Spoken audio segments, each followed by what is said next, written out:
Welcome to this week's Parsha Shiur. We're actually going to do it a little differently this week. We're going to have two Parsha Shiurim. Both are going to be relatively short. The first one is solely on Parshas Devarim, and the second one is the connection between Parshas Devarim and Tisha B'Av. Two separate Parsha Shiurim. Both are going to be online, and Hashem at torahtoday.org, or the regular platforms.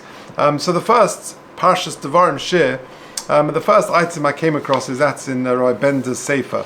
He's a tremendous mechanech. And he's got a wonderful Svarim on the Chumash, and I found the first idea on there. The Parsha begins, Sefer Devarim is essentially Moshe Rabbeinu's speech to Klal Yisrael, parting words. And what's notable is that at various points he seems to oscillate between complaining, praising. It's fascinating if you look at it. Here's an example. If you look in the first parak in Pasuk Tes, this is the first box on the handout. Moshe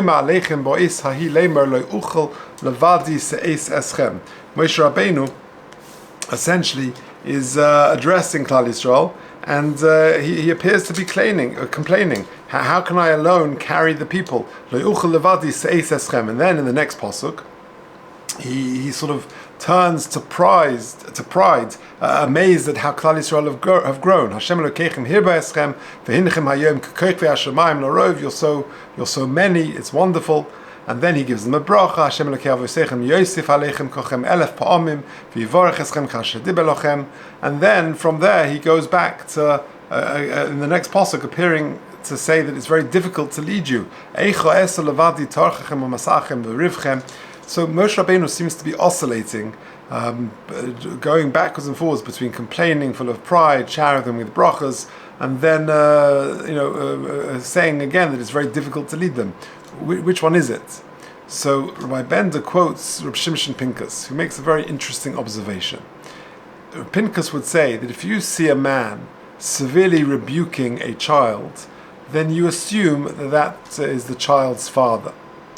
And if you see a man warmly embracing a child, then you also assume it's his father.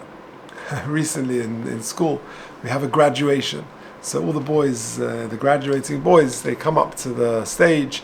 Rabbi Hartman gives the Sfarim, and I'm standing there, and we welcome them, we shake their hands, and my son happens to be, my youngest is in the graduating class this year. So he doesn't just get a handshake, he gets a full embrace.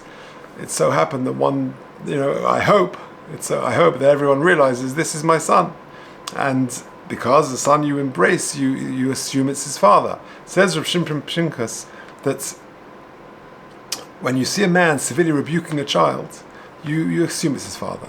When you see a man warmly embracing a child, you assume it's his father, because that's a parent's job and that's a parent's privilege, to shower the child with love and also to rebuke him in a constructive way. That is the role of a parent. Moshe Rabbeinu, as it were, has taken on this role. He's become a parent to Klal Yisrael, and it's appropriate there for him to shower Klal Yisrael with love, to be full of pride, to rebuke them. That's the nature of a parent. That's exactly the role. The propos to this is last week's Parsha. You have the Bnei Gad and the Reuven, they go to Moshe Rabbeinu, and they drop the bombshell. The bombshell is they're not going into Eretz Yisrael. And Moshe Rabbeinu rebukes them for many psukim. And then Bnei Gad and Bnei Reuben say, no, you've misunderstood us. That was not our intention. We were actually planning on going in and fighting and waging war with the rest of Klal Yisrael against the Canaanite nations. But we just want to settle after that on the east side of the River Jordan. So why didn't they tell Moshe Rabbeinu at the beginning? So the famous Maisa is that of the Sfas Emes in the Chidush Harim. The Chidush Harim saw, I think it was 13 children who predeceased him. Can you imagine sitting Shiva for 13 children? And one of them merited to get married and to have a child before he passed away at a young age. But that child was the Sfas Emes, and he was raised by his Zayda, the Chidush Harim.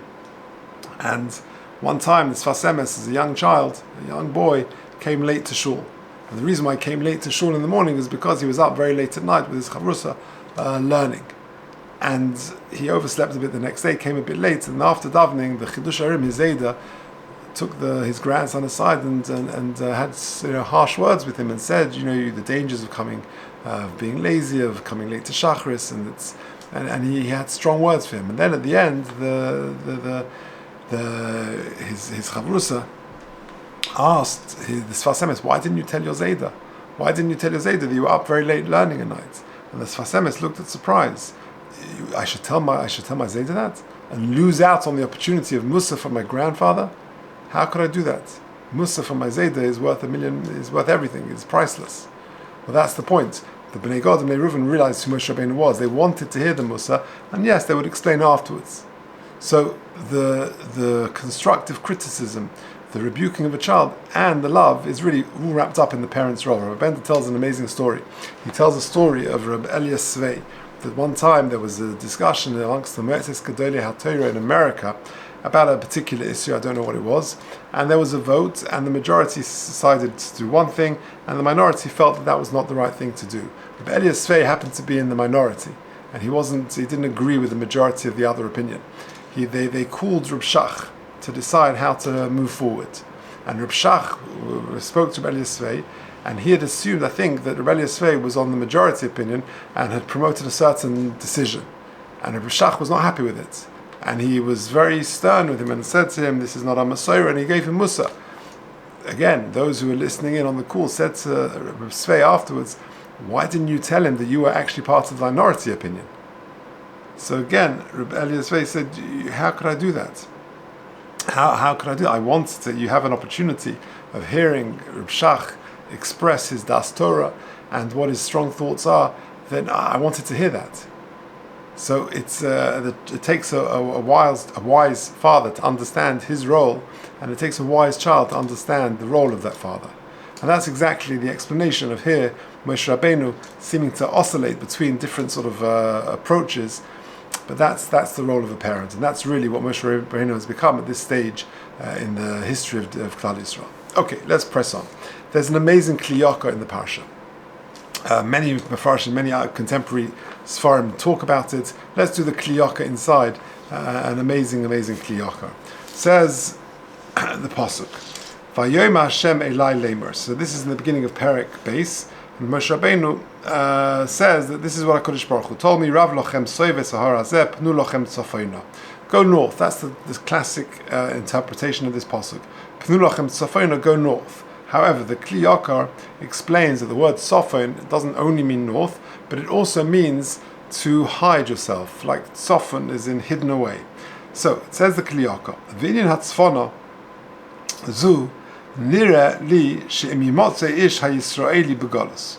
If a Jewish person, finds himself in Golus, hachel hazen. Now the Kli Yakar was writing 400 years ago. If I'm not mistaken, he was the Rav in Prague, and if he sees Eza Hatzlacha Zoir, he sees some degree of success in Golus. Don't flaunt it. You have success in Golus, keep under the radar. Don't show it and rub it in the nose of your host nation. And he says, Bifnei Esav, Ki ein lecha umma shemischanes b'Yisrael k'mei Esav, because Esav are jealous of Klal Yisrael. Ki ledaitem hakol guzula b'yadam, because deep down in the psyche, they may not know it, but it almost sort of subconsciously it's there, that they feel that it's stolen from them. Min birchas Yaakov Avinu, shelokach birchosov shel Esav b'mirma.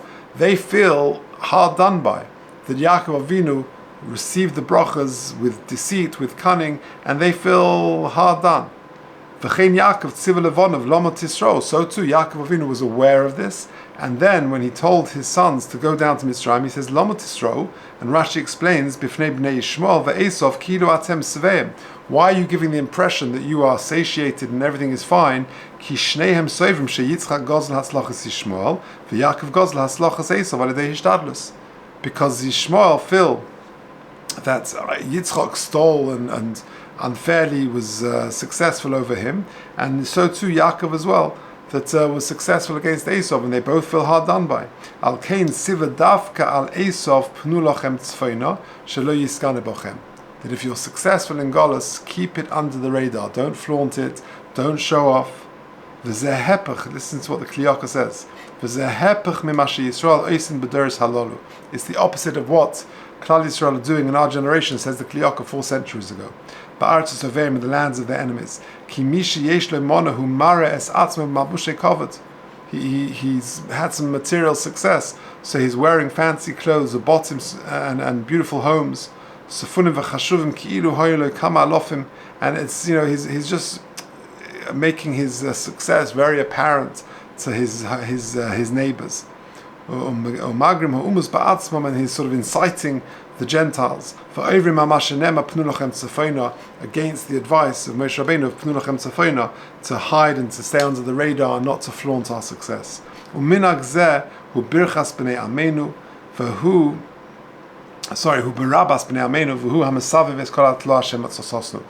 this is a cause of major problems that we encounter, says the Golker. And if you're wise, you'll understand this. So it's a very powerful idea of the Golker, that not only in Golus, that we're not living necessarily in a nation who understand and appreciate the success of Klal Yisrael. They might feel aggrieved by it, and therefore we have to be very careful to live a modest lifestyle, even though we may be blessed with material success. And that's true generally. That to avoid ayin hara, the best way to deal with that is not to show off any successes, not to flaunt wealth or whatever it may be. Rabbi Bender, he quotes an amazing Maisa, a remarkable story, that Zelig Reuven Bengis was the famous Rav of Yerushalayim in the early 1900s. And as a gifted young bacher, he had a dilemma as to which yeshiva to go to. He was choosing between the two great yeshivas of the day, Mir and Volozhin. And both were wonderful yeshivas with outstanding Rosh Yeshiva, very prominent Magidei Shiurim, and very accomplished Talmidim. And he wasn't sure what to do. And he sat down with his father. His father was Rabbi Tzvi Bengis, who was the Rav of a town called Snipishok. And they deliberated, they weighed up the pros and cons of each of the yeshivas and what would be better for him. And then the father said something astonishing. The father said to his son, Rav Tzvi Bengis, said to his young son, Rav Zelig Reuven Bengis, he said, I'm going to leave the final decision to you, that you will have to, please God, you should daven for siyata d'shmaya to go to the best yeshiva for you. But and he gave him a bracha, and he gave him some money, but I'm going to ask you one thing, that whatever decision you make, don't tell me which one it is. Don't tell me whether you've gone to the Mir, or don't tell me if you've gone to Volozhin. And the father, the son, the bacher, was surprised. It seems like a very unusual request. And he said, I'll tell you why.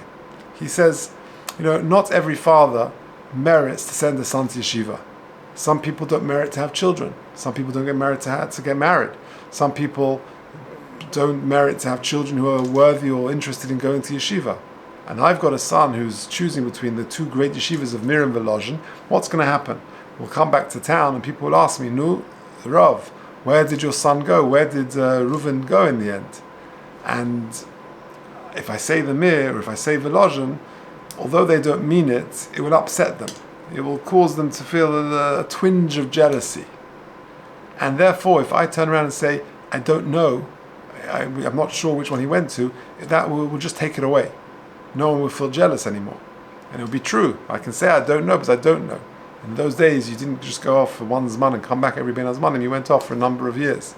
So just don't tell me where you're going. Be matzliach, and I'll love you, and you'll be in touch with me, and you'll correspond. But I don't want to know which yeshiva you're going to, because I'm worried about that. Sofona. Rav lochem soives harazeh panu lochem tzafona. It applies even in this situation. Remarkable story. So there we have it, two short ideas for the first half of the Parsha Shiur. And the second one will be on a separate upload. So the first idea is Moshe Rabbeinu oscillating between complaining, on one hand being full of pride, and then showering them with brachas, and then telling him he's complaining and finding Klal Yisrael difficult.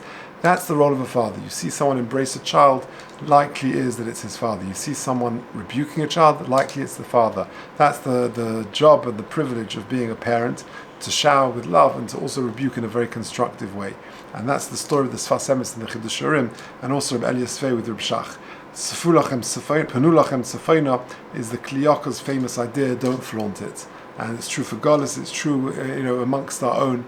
We have to be very careful to sort of not flaunt any success HaKadosh Baruch Hu has given us, and to follow the advice of Moshe Rabbeinu.